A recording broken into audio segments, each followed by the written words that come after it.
Welcome to the Book Nook podcast. Great to be here. Today we're plunging into Elif Shafak's There Are Rivers in the Sky. A fantastic read. And what's really fascinating about this book, and why we think, you'll find this deep dive worthwhile, is how it connects these seemingly, unrelated stories and ideas. Yeah, it really does. It's kind of like building a bigger picture from unexpected pieces. Exactly, which is sort of what we love to do here. Yeah.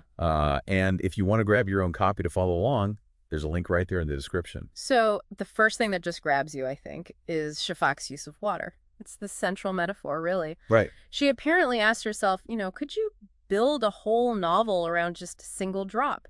And the answer is, well, yes. It becomes this deep look at water politics, interconnectedness, everything. It really makes you stop and think about something we just see every day, doesn't it? Absolutely. Like you said, we see the news, the floods, the rising sea levels. But Shafak really brings home the underlying freshwater crisis. Yes, and she connects it to the Middle East specifically, where, 7 of the 10 most water-stressed countries are. It gives it this real urgency. It's not just some abstract environmental thing. It has real human costs. For sure. And those costs aren't spread evenly, are they? It's something the book really highlights. You mean how it hits vulnerable people hardest? Exactly. Women, often the water carriers, children, minority groups. It shows how water scarcity isn't just one issue. It's tied up with gender violence, social justice, racial inequality. All connected. All connected. And then there's that mind-bending idea. Yeah. That all the water we have now, it's been here since the beginning. Yeah, that's quite a thought, isn't it? The water in your tea, the rain, the ancient rivers, it's all the same water just cycling around. It gives you this sense of permanence, yeah, maybe, and depth connection. Definitely. And it's funny, despite how vital water is, apparently not that many scientists actually, specialize in studying it. Still lots of mysteries. Like that idea of water memory you mentioned before we started recording. Oh, yeah. That concept that water might somehow hold a trace of where it's been. It's almost poetic, but it really sparks the imagination. Okay, so the book kicks off, maybe unexpectedly, way back. 7th century BC, Ashurbanipal. An Assyrian king. Powerful, kind of cruel, but also educated. Right. He built the famous library of Ashurbanipal, gathered knowledge, sometimes not entirely ethically. By force or trickery, yeah. But it held the Epic of Gilgamesh, the oldest piece of literature we know, passed down orally before then. It makes you think about empires, doesn't it? They seem so permanent at the time. But they fall, like the Assyrian Empire did, but the library. There's a twist then. The fire, right. Exactly. The fire that destroyed the city actually baked the clay tablets, hardened them. So destruction actually preserved them. Yeah, for archaeologists to find thousands of years later. Amazing bit of irony. Okay, let's jump way forward. 1840s, London. Arthur Smith. Totally different world. Totally different. An urchin born poor down by the Thames foreshore. They called him King Arthur of the Sewers, apparently. But he had something special, this memory thing. Hyperthamnesia. Yeah, like a photographic memory, but for his whole life. Vivid details of everything. He's loosely based on a real guy, George Smith. And this memory gets him. Where? Well, it helps him get work, eventually at the British Museum. And that's where he encounters Ashurbanipal's legacy. The broken tablets. He starts painstakingly piecing them together. And then he finds it. The flood tablet. Yes, part of Gilgamesh.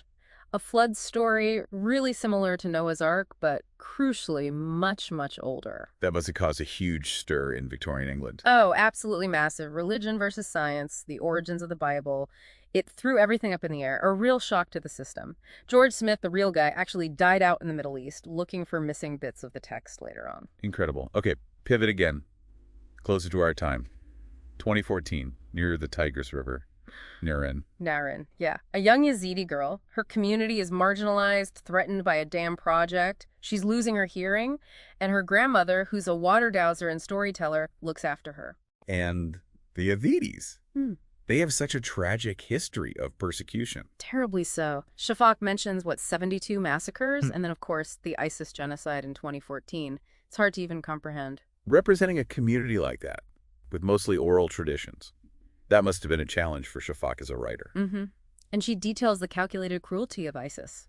How they targeted water first, poisoned wells, then the elders, the memory keepers, then the men, and then... The women and children, Yeah, kidnapped, enslaved. yeah. And thousands of Yazidi women are still missing today. It's devastating. And the world hasn't really fully acknowledged or dealt with it. And you mentioned earlier the historical mischaracterizations. Right, even British archaeologists back in the day wrongly labeled them devil worshippers. Just layers of misunderstanding and prejudice. That's just, yeah, it really underscores the importance of getting these stories out there. Maybe this is a good moment. If you're finding this deep dive valuable, please do think about subscribing or leaving a review for the Book Nook podcast. It really helps us keep doing this. Definitely. So the final main character, Salika Clark, London, 2018. A hydrologist, living on a houseboat on the Thames, studying underground rivers. Yeah, the lost rivers. London, New York, Moscow, Tokyo. So many cities are built over rivers they buried. Fascinating, right? I had no idea. But her work shows it's unsustainable now. With climate change, rising sea levels, we're seeing more flash floods because the water has nowhere to go. Is there any positive side to that? Well, yeah. She's part of this movement called daylighting. It's trying to bring these rivers back to the surface. There have been successful projects, like in South Korea. It's about finding a better balance with nature in our cities. So we have Ashurbanipal, Arthur, Nareen, Salika. Centuries apart, different continents. How does Shafak actually tie them together? It comes back to water, fundamentally. She describes them almost like atoms in a water molecule, H2O, linked, even if they don't know it. Like Umberto Eco's idea. Yeah. That novelists don't invent connections, they just see the ones already there. Precisely. It's about revealing those threads. Themes of connection, silence, especially for those who feel silenced destiny.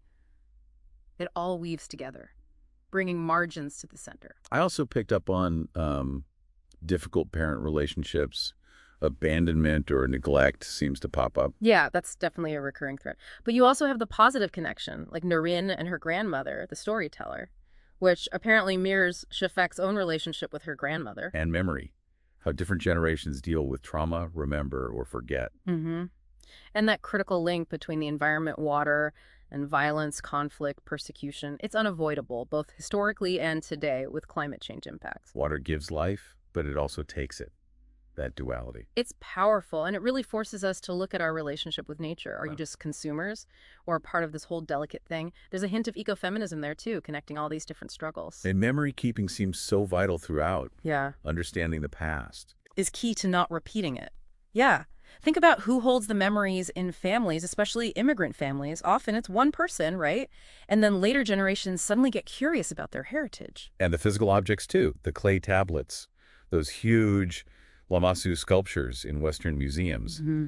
Their presence tells a story, a sometimes controversial one, about how they got there. Definitely. It all comes back to storytelling, doesn't it? How stories connect us, build empathy, break down that us versus them thinking. Emotional intelligence feels really important in the book, too. Hugely. Especially now, when emotions seem to drive so much politics. The danger Shafak warns against is numbness, apathy, just switching off from it all. But there is hope in the book. Oh, absolutely. It comes from seeing the resilience of people, of her characters.